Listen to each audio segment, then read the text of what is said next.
Manchi, President Goheen, members of the Stevenson family, members and guests of the class of 1922.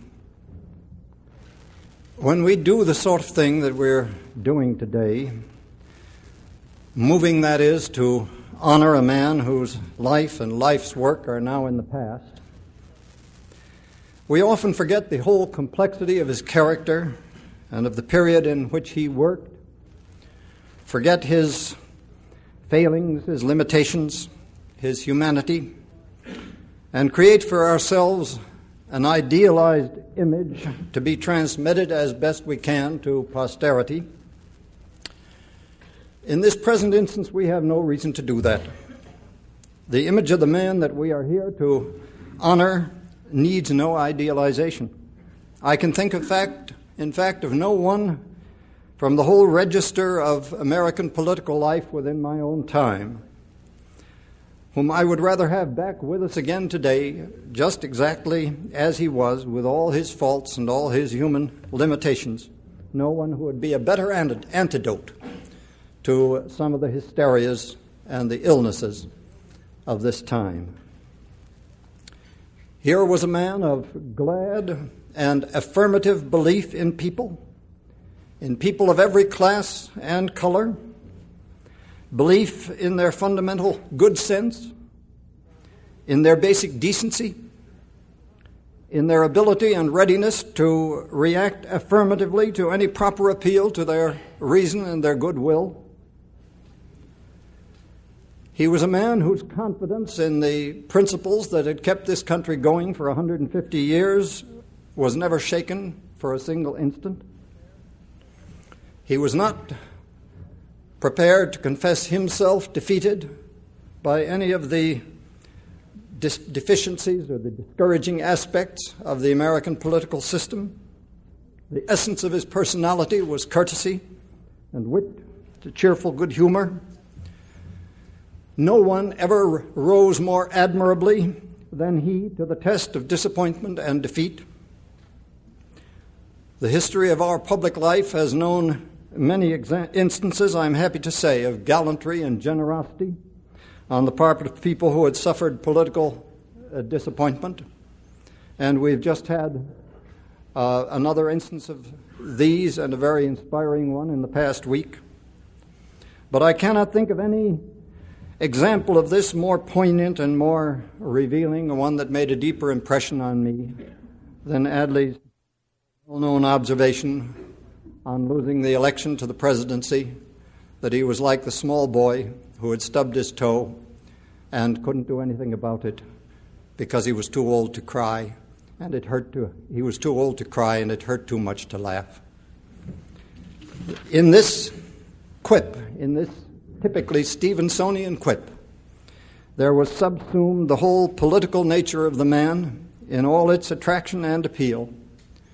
the sensitivity that caused so many things to hurt,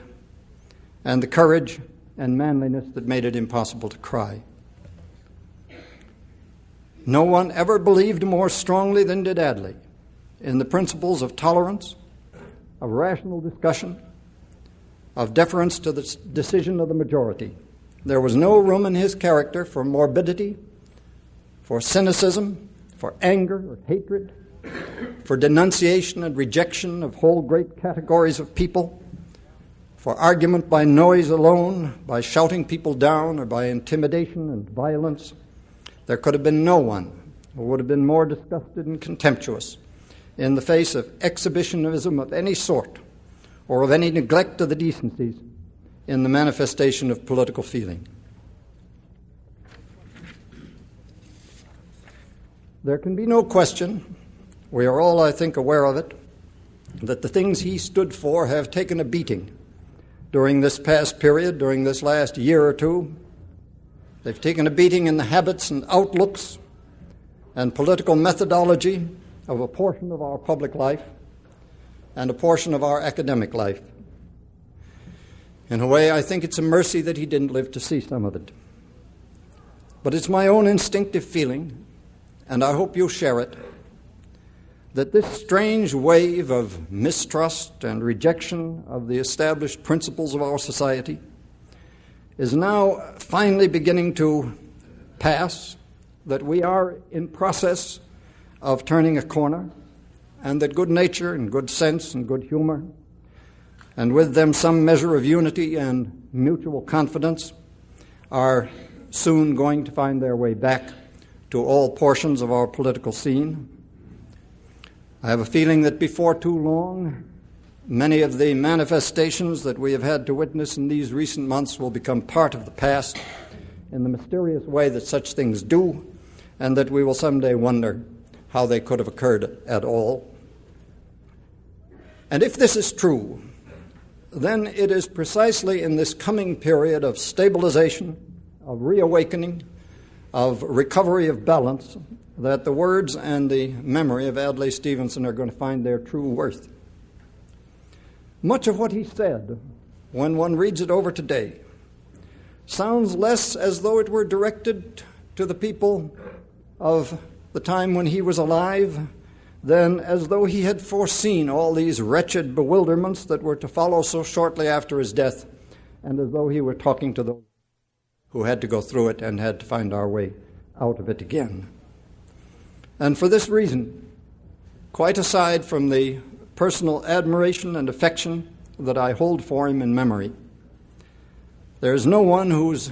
image I would rather see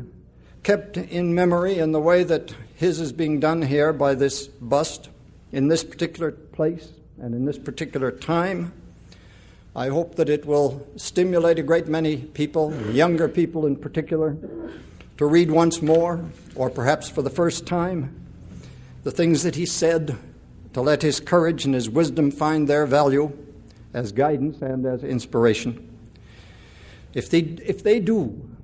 then what he had to offer will perhaps find its worth for people who survived him, will find it